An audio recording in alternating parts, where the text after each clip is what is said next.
Mwiriwe neza, muri Imana akomeze abane namwe. Ndagarutse rero kugira ngo twigane isomo ry'Ikinyarwanda kuri uyu muyoboro wacu Menya Vuba Ikinyarwanda TV. Gusa uyu munsi tugiye kwirebera ubuhake mu Rwanda bwo hambere. Ese ubuhake bwari buteye gute? Ese abanyarwanda b'icyo gihe bari babayeho bate? Byari bimeze bite? Twagiye, reka dukomeze. Rero iri somo turarikubira mu bintu bigera muri 5. Icya mbere turareba ubuhake ni iki. Icya kabiri turebe ese bwakorwaga nande cyangwa se nabande. Turebe ese burimo amoko angahe. Turebe ese ubuhake bwaba bwaratangiye ryari. Tunarebe ibyiza n'ibibi by'ubuhake mu Rwanda. Gusa nkiri ahangaha ntabwo harimo amagambo amwe nta nshobora gukoresha wowe ubwawe ntuyasobanukirwe. Niyo mpamvu mugiye kubanza kuyavugaho mu magambo avunaguye kugira ngo dukomeze tuzi neza ibyo turimo tuvuga ndetse n'ibyo dusobanukirwa. Ndahera rero, reka dukomeze twirebere ese ubuhake ni iki, ese bwakorwaga nande, ese burimo amoko angahe, ese ibyiza n'ibibi byayo ni ibihe, bwaba bwaratangiye ryari. Reka tubanze turebe rero ubuhake ni iki kugira ngo tubone gukomeza n'ibindi twavuze ko turi bukomerezeho. Abo tuba twirebere ese ubuhake ni iki. Ubundi dusesenguye ubuhake biragoye kwemeza igisubizo cy'ukuri twasesengura mu icyo gihe. Gusa ikizwi neza nuko ubuhake yari amasezerano umugaragu yagiraga na sebuja, bakagirana amasezerano yo kumukorera, aho umugaragu yakoreraga inka cyangwa se agakorera ikindi kintu mu gihe sebuja we yari umugaragu yakoreraga icyo kintu. Cyane cyane byabaga bishingiye ku nka, nk'uko batubwira ko ubundi ubukungu bwo mu Rwanda cyane cyane bwari bushingiye ku borozi ndetse n'abahinzi, nubwo tutakwirengagiza ko hari n'imyuga yakorwaga muri icyo gihe. Gusa ubukungu bw'u Rwanda bwari bushingiye ku bworozi ndetse n'ubuhinzi, aho umuhinzi yajyaga guhinga naho umworozi akiyororera. Icyo gihe nta mafaranga yabagaho, turabizi. Noneho ayo masezerano bagiranaga, umugaragu icyo byamufashaga yari kumucungira umutekano, cyangwa se kumva ko afite umugaragu, afite umusebuja, akaba yanabyara n'umwana akamwita Ngiruwumatse, kuko ahatswe neza, kuko abayeho neza mu mahoro n'umutuzo ndetse bigendana n'umutekano. Tubonye ko rero ubuhake yari amasezerano umushebuja yagiriranaga n'umugaragu we wo kumukeza, bagahana igihe ndetse byanarimba akanamwongeza, cyangwa se batakumvikana. Turaje turabireba uko byagendaga, turebe n'ibindi bigiye bitandukanye. Reka twikomeze rero twirebere ese ubuhake bwari bugenewe bande. Ariko ntago hatiri batinde kuko twabibonye ko yari shebuja ndetse n'umugaragu cyangwa se abagaragu. Ubundi nk'uko twabibonye ubukungu bw'u Rwanda bwari bushingiye ahanini ku nka. Rero uwabaga umugaragu nuko nta mupaka wari ushinzwe kuba umugaragu, kuko wabaga umugaragu ari uko ukeneye nyine inka, ndetse ukaba shebuja ari uko ufite icyo kiguzi cy'inka, icyo ko kugira uwo mutungo w'inka ndetse kugira ngo bagukeze, nibwo witwaga umugaragu, umushebuja. Ndetse ukaba umugaragu ari uko ushaka kujya kugaragira abafite abatunze izo nka kugira ngo ube wahabwa inka nawe ubwawe ugire icyo wageraho. Alexis Kagame rero hari igitabo agira ati, uretse rero abo batunzi bari bafite inka bakaba ari bashobuja, nabo bari bafite abo bahatswe, muri make bafite abari bari hejuru, nk'urugero umwami, ko umwami niwe wari ufite ubushobozi bwose bwo kugena cyangwa se bwo kuba ari we umutunzi ukomeye mu gihugu nka nyir'igihugu.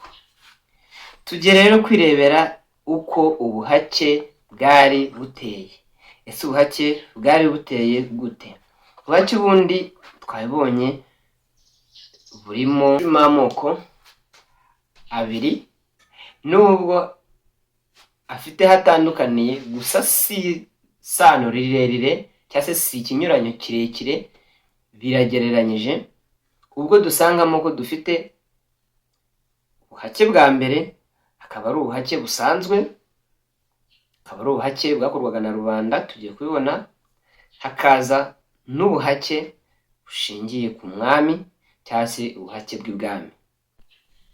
Reka rero ahangaha ku buhake amoko yabwo tugiye kwifashisha igitabo cya Innocent Nizeyimana yise ubumwe bw'abanyarwanda mu mateka yabo, ku rupapuro rwa 24 ahagira ati, kugira ngo umugaragu yakirwe na shebuja yabaga afite umuntu umuzi akaba ari we umwohereza. Arakomeza agakomeza agira ati, umwohereje yashoboraga kuba nawe ari umugaragu cyangwa ari inshuti n'ukeneye umugaragu. Umugaragu rero kandi yerekaga shebuja umwana we uzamusimbura igihe azaba ashaje. Umugaragu ugitangira we yitwaga umushage, muri make ataragabana inka na rimwe. Iyo yamaraga kugabana nibwo yitwaga umugaragu. Muri make ugitangira ukiri mu mvugo z'iki gihe ngo ukiri muto mu gakino, aribwo ubonya akazi ko kugaragira sobuja, witwaga umushage. Iyo rero wabaga ugabanye rimwe cyangwa se zirenze imwe inshuro, nibwo witwaga umugaragu. Arakomeza akavuga ko umugaragu yashoboraga gukomeza guhakwa n'umwana we sebuja iyo shebuja yabaga amaze gusaza, nk'uko shebuja nawe yemeraga gushaka umwana w'umugaragu we iyo yabaga amaze gusaza cyangwa se apfuye. Ariko ibyo bigakorwa ari uko impande zombi zabyumvikanyeho kuri amasezerano bagiranaga, atari ibyo amasezerano yaraseswaga bigahita birangira. Ese tugiye kureba ese ni izihe mpamvu zatumaga hagati ya sebuja n'umugaragu amasezerano ashobora guseswa bikarangira, umubano bafitanye ukarangira? Icya mbere ni ukuba sebuja atagishoboye kubahiriza inshingano ze, kumurinda, kumuha icyubahiro akwiye nk'umugaragu, mbega atakimwitaho. Reka mvuge atakimwitaho. Ikindi cya kabiri cyashoboraga kuba umubano bawusesa cyangwa se ayo masezerano bayasesa ni uko umugaragu ashaka guhakwa n'undi ufite ubushobozi busumba ubwo wari umuhatse, akaba abonye nk'undi aho yarara agahita hava, ndetse ufite umutima mwiza kurusha sebuja wari umuhatse, akaba wenda yari afite umutima mwiza, uwasanze akamvuga turi hariya niho nzabona amaronko aruta ayaho narindi, niwe uzama inka nyinshi ndetse ananyongere kuko byabagaho. Akaba umugaragu yabwira ati reka dusese amasezerano nkomeze ahandi. Tujye kureba rero ubuhake bw'ibwami nabwo ntabwo tuvugaho cyane ko bwenda gusa n'ubu ngubu nabwo, kugira ngo umwami cyangwa se ibwami babone umugaragu, nuko n'ubundi habaga hari nk'abagaragu